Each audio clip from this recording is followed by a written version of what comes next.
Y'all, check this out. They're so cute.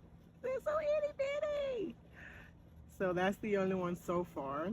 That's our African marigold inside of our strawberry bed here. So she's the only one fruiting. But they are so tiny, y'all. Look at that. Look how little they are.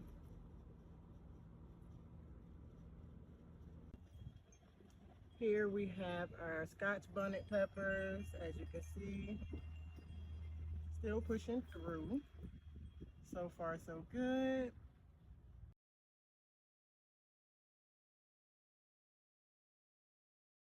Yeah, we're going to be having to separate soon, cut off a few of the top leaves. So these are the sweet peppers.